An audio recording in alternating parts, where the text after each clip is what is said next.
آل محمد كما باركت على إبراهيم وعلى آل إبراهيم إنك حميد مجيد۔ سورہ بقرہ آیت نمبر 222۔ آج ویسے جماعت والوں کا بیان ہونا تھا لیکن انہی کا حکم تھا، مشورے میں یہ طے ہو گیا کہ آپ درس دیں، تو اس لیے یہ جسارت کر رہا ہوں، اس جسارت پر معذرت۔ کل ہم نے پڑھا تھا حیض کے بارے میں، اس کے بارے میں حیض کے بارے میں کہ حیض کی کم سے کم مدت کتنی ہے؟ 3 دن، اور زیادہ سے زیادہ 10 دن۔ کم کا 3 دن سے کم وہ بھی حیض نہیں ہے، اور 10 دن سے زیادہ وہ بھی حیض نہیں ہے۔ باقی تفصیل آپ نے پڑھ لی تھی، صرف آیت کو سمجھیں۔ وَيَسْأَلُونَكَ عَنِ الْمَحِيضِ، وہ آپ سے پوچھتے ہیں حیض کے بارے میں، یعنی حیض کا حکم معلوم کرتے ہیں۔ قُلْ هُوَ أَذًى، فرما دیجئے کہ یہ کیا ہے؟ گندگی ہے، تکلیف دہ چیز ہے، تکلیف دہ چیز ہے۔ فَاعْتَزِلُوا النِّسَاءَ فِي الْمَحِيضِ، دور کر دو عورتوں کو حیض کے دوران، حیض کے دوران عورتوں سے کیا ہو جاؤ؟ دور ہو جاؤ۔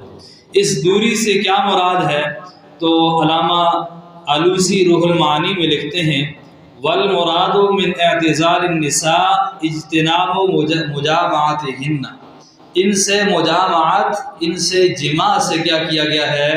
منع کیا گیا ہے۔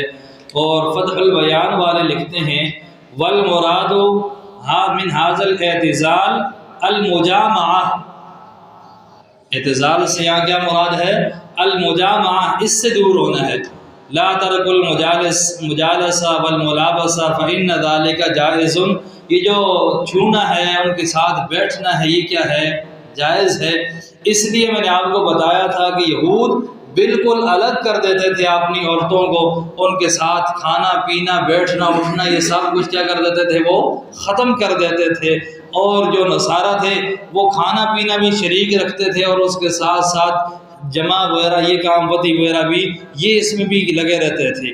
تو اس سے منع فرمایا وَلَا تَقْرَبُوهُنَّ حَتَّى يَطْهُرْنَ، ان کے قریب نہ جاؤ جب تک کہ وہ پاک نہ ہو جائیں۔ اس سے مراد یہ ہے، یہاں یطہرن یہ عربی ہے، اب یہاں عرب بیٹھے ہیں وہی اس کو اچھی طرح سمجھیں گے۔ یطہرن یہ ہے قلت کے لیے، یعنی تھوڑا بہت وہ پاک ہو جائے۔ کب؟ جب ایام 10 دن پورے ہو جائے، یعنی کسی کی عادت ہے اس کو حیض کتنے دن آتا ہے؟ 10 دن حیض آتا ہے، تو اب جس عورت کو 10 دن حیض آئے تو اس کے ساتھ آپ غسل سے پہلے جماع وغیرہ ودی وغیرہ کر سکتے ہیں۔ فَإِذَا تَطَهَّرْنَ اے بِالْمَاءِ، جب وہ خوب پاک ہو جائیں پانی کے ساتھ، یعنی غسل کر لیں، تو اس سے مراد وہ عورتیں ہیں جن کو 10 دن سے کم حیض آتا ہے۔ تو جن عورتوں کو 10 دن پورا حیض آئے تو ان کے ساتھ غسل سے پہلے آپ وضو کر سکتے ہیں، لیکن جن عورتوں کو حیض 10 دن سے کم آتا ہے ان کو اس وقت تک آپ ان کے ساتھ وضو نہیں کر سکتے، ملاقات نہیں کر سکتے جب تک وہ غسل نہ کر لیں۔ یا علماء نے لکھا ہے کہ ایک نماز کا وقت کیا ہو جائے؟ گزر جائے، اس کے بعد آپ کر سکتے ہیں۔ فَأْتُوهُنَّ مِنْ حَيْثُ أَمَرَكُمُ اللَّهُ، تو آنا ہے ان کے پاس اس جگہ سے جہاں سے اللہ نے تمہیں حکم کیا، اللہ نے جہاں سے اجازت دی ہے، یہاں سے کیا کی ہے؟ اجازت دی ہے، اور وہ کیا ہے؟ قبل ہے، قبل سے آنا ہے، دبر سے نہیں آنا۔ یہ یہودی جو تھے ان کے ہاں ایک یہ بات چل رہی تھی کہ جو عورت کے ساتھ ملاقات کرتا ہے، اور وہ جو ایک تو یہ ہے کہ بھائی دوبارہ سے ملاقات کرنا وہ تو ہے ہی حرام ہے، وہ تو جائز ہی نہیں ہے، کہ رسول اللہ صلی اللہ علیہ وسلم نے فرمایا کہ جس نے اپنی بیوی سے غیر فطری فعل کیا، غیر فطری فعل کیا یعنی فطرت جس طرح کہتی ہے اس کے خلاف جس نے فعل کیا، تو گویا کہ اس نے مجھ پہ جو کچھ احکامات نازل ہوئے ہیں ان سب کا انکار کیا، ان سب کی تکذیب کی ہے جو غیر فطری عمل کرے گا۔ تو یہودیوں کے ہاں یہ تھا، وہ یہ کہا کرتے تھے کہ اگر یعنی عورت کے ساتھ اجازت تو ہے قبل سے، لیکن اگر پیچھے کی جانب سے آپ قبول میں آئیں گے تو وہ یہ کہا کرتے تھے اس سے بچہ احول بھینگا پیدا ہوتا ہے۔ تو قرآن نے اس ظام کو کیا کر دیا؟ دور کر دیا کہ جہاں اللہ تمہیں اجازت دیں وہاں سے آ سکتے ہو۔ ان اللہ یحب التوابین، بے شک اللہ تبارک و تعالیٰ توبہ کرنے والوں کو پسند فرماتے ہیں۔ خدائی ہوئی فوراً توبہ کر لی تو اللہ تبارک و تعالیٰ نے کیا کر دیتے ہیں؟ معاف کر دیتے ہیں۔ وَيُحِبُّ الْمُتَطَہِّرِينَ، اور زیادہ پاک رہنے والوں کو اللہ پسند کرتے ہیں۔ یہ پاک رہنے بھی کیا ہے؟ اللہ کی طرف سے ایک نعمت ہے۔ بندہ گندے کپڑے پہنے، گندا لباس پہنے، ہفتے میں غسل نہ کرے، ٹھیک ہے، تو وہ اس سے بدبو آ رہی ہے، خود بھی اذیت میں مبتلا، گھر والے بھی اذیت میں مبتلا، مسجد میں آ رہا ہے نمازی بھی اذیت میں مبتلا، تو اللہ تبارک و تعالی حدیث کے اندر آتا ہے ان اللہ جمیل، کہ اللہ تبارک و تعالیٰ کیا ہیں؟ جمیل ہیں، خوبصورت ہیں، اور جمال کو کیا کرتے ہیں؟ پسند فرماتے ہیں، اچھائی کو، صفائی کو کیا کرتے ہیں؟ پسند فرماتے ہیں۔ نساؤکم حرث لکم، یہ بیویاں تمہاری، عورتیں تمہارے لیے کیا ہیں؟ کھیتی، تمہاری کیا ہیں؟ کھیتی ہیں۔ فأتوا حرثکم انا شئتم، آؤ اپنی کھیتیوں میں جیسے تم چاہو، اپنی کھیتیوں میں آؤ جیسے تم چاہو۔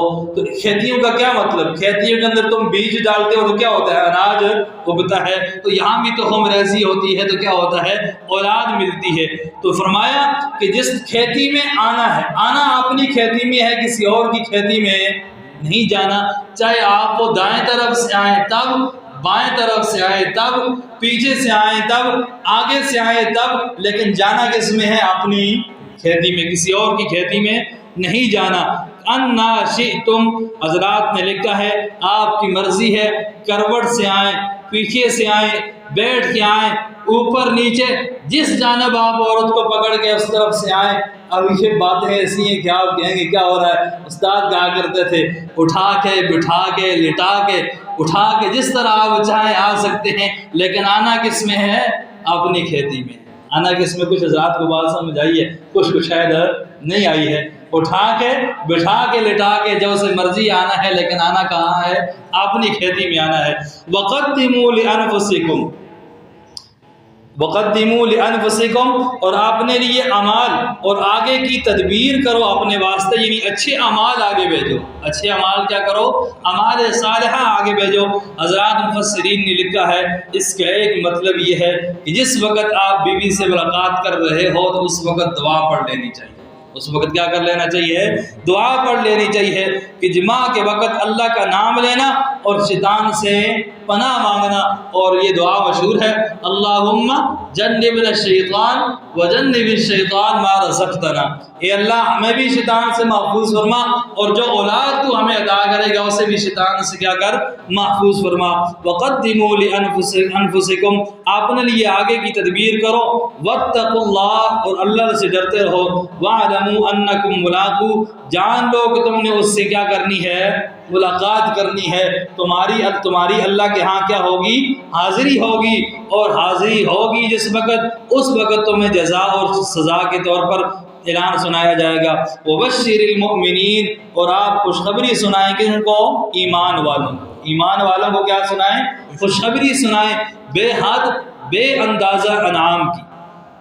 ولا تجعلوا اللہ عرضۃ لایمانکم، اور مت بناؤ اللہ کے نام کو نشانہ، مت بناؤ اللہ کے نام کو نشانہ، لایمانکم، اپنی قسمیں کھانے کے لیے، اپنی قسمیں کھانے کے لیے اللہ کے نام کو نشانہ نہ بناؤ۔ تو ساتھ ہی اس آیت کا ترجمہ کریں جی، پھر مطلب سمجھتے ہیں۔ وَلَا تَجْعَلُوا اللَّهَ عُرْضَةً لِأَيْمَانِكُمْ، جی، اور مت بناؤ اللہ کے نام کو نشانہ اپنی قسمیں کھانے کے لیے۔ جی، ان تبروا وتتقوا وتصلحوا، کہ سلوک کرنے سے اور پرہیزگاری سے اور لوگوں میں صلح کرانے سے۔ بچہ، واللہ سمیع علیم، اور اللہ سب کچھ سنتا جانتا ہے۔ جی، اس کے دو مطلب ہیں۔ ایک تو یہ ہے کہ اللہ کے نام کو نشانہ نہ بناؤ، یعنی اللہ کے نام کی قسمیں نہ کھاؤ، جا بجا اللہ کے نام کی ہر بات میں اللہ کی قسم، اللہ کی قسم، یہ کام نہ کرو۔ دوسرا یہ مطلب ہے کہ اللہ کو اپنے کاموں کی آڑ نہ بناؤ، اللہ کے نام کو اپنے کاموں کی آڑ نہ بناؤ۔ اللہ کی قسم میں آئندہ مسجد کو نہیں آؤں. قسم اٹھا لی, کیوں نہیں آؤں گا جی؟ یہاں سے جوتیاں چوری ہو رہی ہیں, جوتیاں چوری ہو رہی ہیں. اب قسم اٹھا لی کہ میں نے آئندہ مسجد کو نہیں آنا. تو اللہ کہتے ہیں اس اللہ کے نام کو آڑ بنا کے مسجد سے انکار نہ کرو.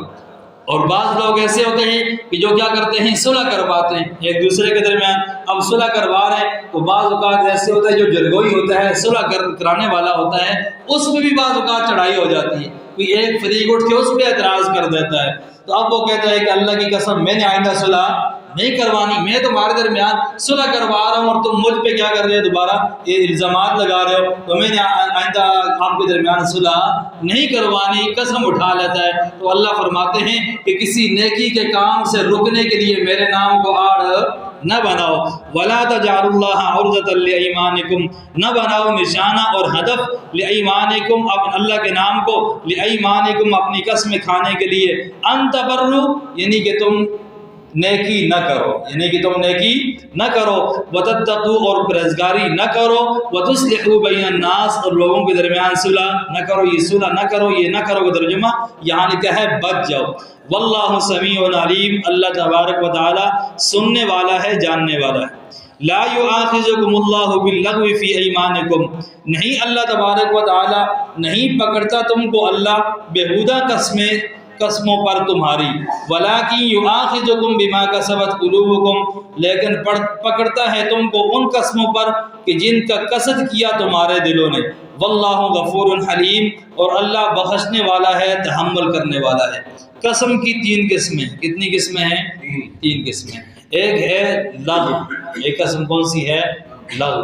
لغو اس کی ایک تفسیر امام اعظم امام ابو حنیفہ علیہ الرحمہ نے کی ہے, اور تعریف اس کی جو انہوں نے فرمائی ہے وہ یہ ہے کہ بھائی ایک کام ماضی میں ہو چکا, اس سے پہلے ایک کام ہو چکا, آپ کا یہ خیال ہے کہ یہ کام اس طرح ہوا.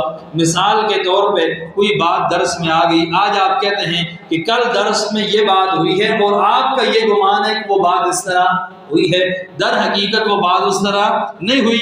اس بات پر آپ نے قسم اٹھا لی تو آپ تو اپنے مطابق ٹھیک تھے, لیکن آپ کو صحیح طرح سے یاد نہیں تھا. مثال کے طور پہ کل درس میں 20 آدمی بیٹھے ہوئے تھے, جی میں نے پورے یقین میں دیکھا ہے, قسم اٹھا سکتا ہوں اس بات پہ, حالانکہ 20 نہ ہوں 10 ہوں, تو اس پر آپ سے مواخذہ نہیں ہوگا. یا بعض لوگوں کی عادت ہوتی ہے کہ وہ بات میں کیا کرتے ہیں, قسم ہے جی قسم ہے, ان کو پتہ بھی نہیں ہوتا کہ میرے منہ سے کیا نکل رہی ہے, قسم نکل رہی ہے.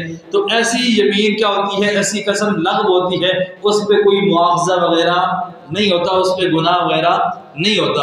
اور ایک قسم ایسی ہے کہ آپ کو پتہ ہے گزشتہ کام پر کہ یہ کام اس طرح ہوا ہے یا یہ کام اس طرح نہیں ہوا, پھر جان بوجھ کر آپ کیا کرتے ہیں, اس کام پر قسم اٹھاتے ہیں کہ قسم سے یہ کام ایسے ہوا ہے یا یہ کام ایسے نہیں ہوا. اس پر دنیا میں آخرت میں کیا ہوگا, مواخذہ ہوگا, گناہ ہوگا, اور کفارہ وغیرہ اس پر نہیں ہے. اور تیسری قسم جس کو منعقدہ کہتے ہیں, آگے 7ویں بارے میں اس کی وضاحت آئے گی. اس کا مطلب یہ ہے کہ آئندہ کے لیے کوئی قسم اٹھانا کہ یہ نیکی کا کام میں کروں گا, یا یہ گناہ کا کام میں کروں گا, یا یہ کام میں نہیں کروں گا. یعنی آئندہ کی کوئی قسم اٹھا لی اور پھر اس قسم کو پورا نہ کر سکا. وہ نیکی کی قسم اٹھائے, اس کو کیا کرنا ہے, وہ گناہ کی قسم اٹھائے, اس کو کیا کرنا ہے, پھر اس پر کفارہ کتنا ہے, یہ انشاءاللہ کل کے درس میں. ربنا تقبل منا انک انت السمیع العلیم وتب علینا انک انت التواب الرحیم. یا اللہ صغیرہ کبیرہ گناہ معاف فرما, جو کچھ کہا سنا گیا اس پر عمل کرنے کی توفیق نصیب فرما. یا اللہ قرآن حکیم کا فہم نصیب فرما, قرآن حکیم کا تدبر نصیب فرما, قرآن تعلیمات پر عمل کرنے کی توفیق نصیب فرما.